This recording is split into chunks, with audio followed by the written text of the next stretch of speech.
কুয়াকাটা সমুদ্রের ধারে শুটকি মাছ বিক্রি হয়।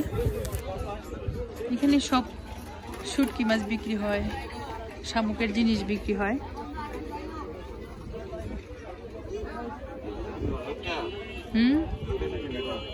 হ্যাঁ, লইটাই নিব। দিয়াত কোথায়? শুটকি মাছ নেওয়া শেষ, এখন আমরা ভ্যানে উঠে হোটেলে চলে যাব। আমরা এখন হোটেলের সামনে চলে এসেছি। ভ্যানকেই বলে দিয়েছে আমাদেরকে ভোর 5টায় এসে নিয়ে যাবে। আমরা এখন রাতে একটু খাওয়া দাওয়া করব, তারপরে ঘোরাফেরা করে তারপর শুয়ে যাব। যেহেতু ভোরে উঠতে হবে, ভোরবেলা যাব হচ্ছে সূর্যোদয় দেখতে, ওই সূর্যোদয় দেখতে যাব আর কি। সেজন্য একটু তাড়াতাড়ি হচ্ছে শোয়ার চেষ্টা করব। এই বাবা, আস্তে কথা বলো, জোরে কথা বলুন।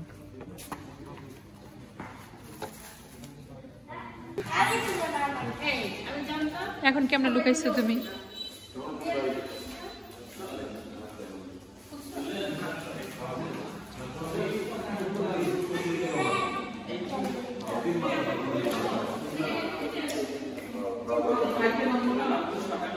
আমরা এখন রুমে চলে এসেছি, আর দিয়াত বাবু তো সেই দুষ্টামি শুরু করে দিয়েছে, তার দুষ্টামির শেষ নেই। আমরা এখন নিচে খেতে চলে আসলাম ডাইনিং রুমে। এখানে রাতের খাবার দাবার খাওয়া দাওয়া করে তারপরে হচ্ছে আমরা শুয়ে পড়ব, কারণ ভোরে কিন্তু ভ্যানওয়ালা এসে আমাদেরকে ফোন দেবে, আমাদেরকে নিয়ে যাবে হচ্ছে সূর্যোদয় দেখতে। আমরা দুপুরবেলায় বলে গিয়েছিলাম রাত্রে কি খাবো, যে ভর্তা খাবো। তারপরে বাচ্চাদের জন্য চিকেন অর্ডার ছিল, ডাল, আর আমরা খাবো টমেটো ভর্তা, আলু ভর্তা, এগুলো আর কি অর্ডার দিয়েছিলাম। এখানকার খাবার কিন্তু খুবই মজা, কারণ খাবারটা টাটকা রান্না করে দেয় তো সেজন্য। আর ভোরবেলা এই যে উঠে আমরা 5টার সময় রওনা দিয়ে দিলাম সেই সূর্যোদয় দেখার জন্য। মানে ভাবছিলাম যে আমরাই মনে হয় অনেক তাড়াতাড়ি রওনা দিয়েছি, কিন্তু না, আমাদের থেকেও সকালবেলা আরও রওনা দিয়ে দিয়েছে। মানুষের অভাব নেই, সবাই ভ্যান নিয়ে বেরিয়ে পড়েছে সূর্যোদয় দেখবে। কেবল একটু একটু মানে দেখা যাচ্ছে, মানে আলো হচ্ছে আর কি চারপাশটায়। আমরা খুব সকালবেলা চলে এসেছি। সামনে একটা কাঠের ব্রিজ আছে, সেটা দিয়ে আমরা পার হব। এটা দিয়ে পার হয়ে তারপরে হচ্ছে আমরা সমুদ্রের ধারে যাব আর কি। সবাই যাচ্ছে, মিনিমাম আপনার 10 থেকে 15 মিনিট হাঁটতে হবে টানা, তারপরে হচ্ছে সমুদ্রের ধার। আমরা ভ্যান থেকে নেমে সবাই হাঁটতেছি এই সকালবেলা শীতের মধ্যে। মোটামুটি ভালোই ঠান্ডা ছিল, যেহেতু ভোরবেলা এখন ভালোই ঠান্ডা। আর আমি ভুল করে দিয়াত বাবুর জ্যাকেটটা রেখে চলে এসেছি হোটেল রুমে, সেটা নিতে মনে নেই।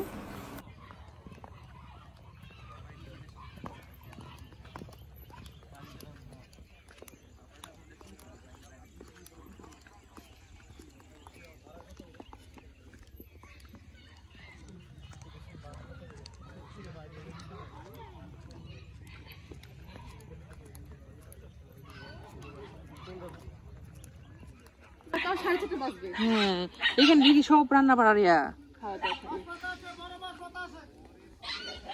আমরা সমুদ্রের ধারে যাওয়ার আগেই দেখছিলাম কোন হোটেলের খাবার কেমন।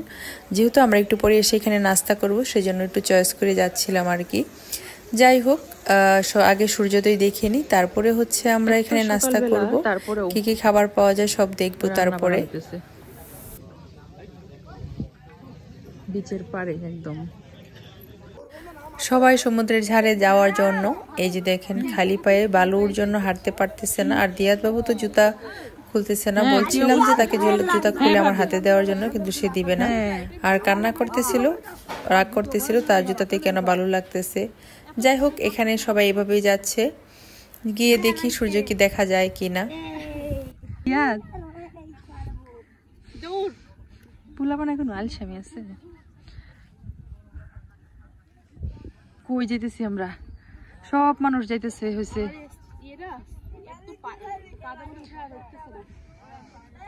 সব মানুষ যাচ্ছে সূর্যোদয় দেখার জন্য।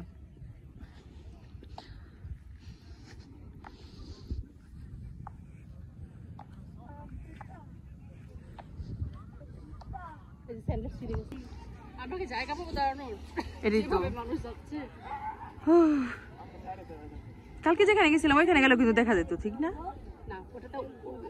সূর্য অস্ত দেখা যায়, উদয় দেখা যায়। দুটো দুই জায়গায়। হ্যাঁ, হইছে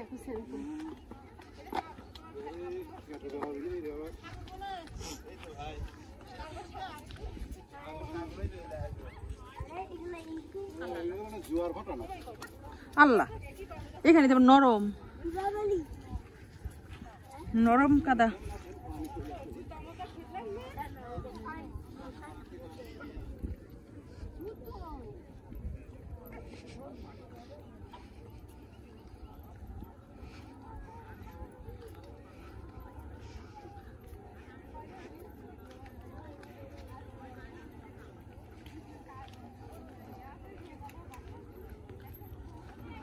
সামনে দেখা যাচ্ছে অনেক মানুষ দাঁড়িয়ে আছে, আমরাও সেখানে যাব। একদম সমুদ্রের তীরে গিয়ে দাঁড়াবো, দেখবো সূর্য আজকে উঠে কিনা।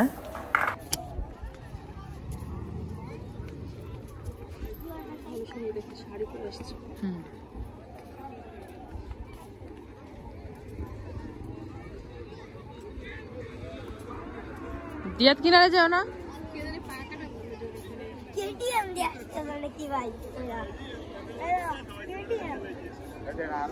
ওরে মানুষ, এত মানুষ সূর্য ওঠা দেখার জন্য এসে পড়ছে।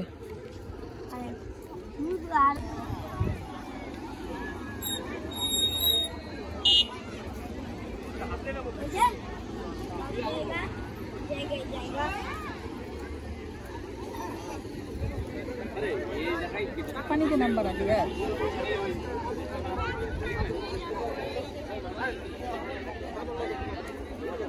দুটা ভিজা না দোকান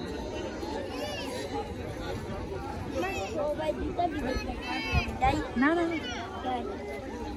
না আমার গরম লাগে। প্লিজ না, তুই ধরো চশমাটা প্লিজ। আমি মা একটু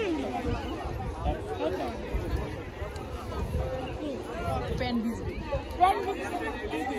উপরে তেলে দাও।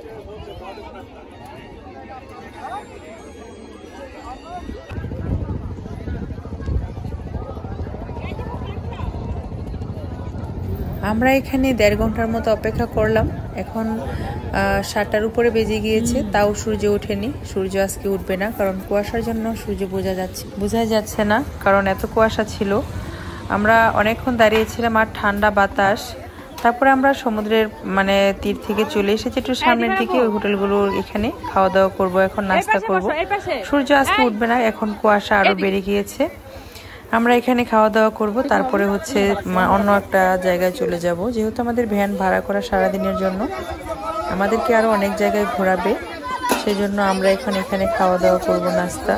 কি কি খাবো সেটা অর্ডার দিচ্ছি আর কি, দেখি কি কি সবাই খায়, তারপরে কি কি মাছ পাওয়া যায় এখানে। আমরা চিংড়ি ফ্রাই, তারপরে হচ্ছে ইলিশ মাছ ফ্রাই, আর হচ্ছে ডিম ভাজে, এগুলোই আর কি, খিচুড়ি, যেখানে যা পাওয়া যায় আর কি। যাই হোক, তবে খাবারটা তেমন ভালো ছিল না, খেয়ে আমাদের সবারই পেটের সমস্যা হয়ে গিয়েছিল। এখানে এসে আপনারা কিন্তু একটু বুঝে শুনে খাবেন, এখানে খাবারের মান কিন্তু খুবই খারাপ। সবাই খাচ্ছে কিন্তু মনে হয় সবারই আমাদের মতো একই সমস্যা হবে। যাই হোক, খাওয়া তো লাগবেই। আর এখানে তারপরেও আমরা অপেক্ষা করতেছিলাম কতক্ষণ। দিফানের আব্বু, দিফান, দিয়াজ সবাই এখানে একটু ঝুলতেছিল, ঝুলে দেখতেছিল, শুয়েছিল। অপেক্ষা করেও লাভ নেই, কারণ আরও কুয়াশা একদম ঢেকে গিয়েছে। আমরা এখন রাস্তায় চলে এসেছি, এখন বাজে হচ্ছে 8টা। এখন চলে যাব অন্য একটা জায়গায় আর কি।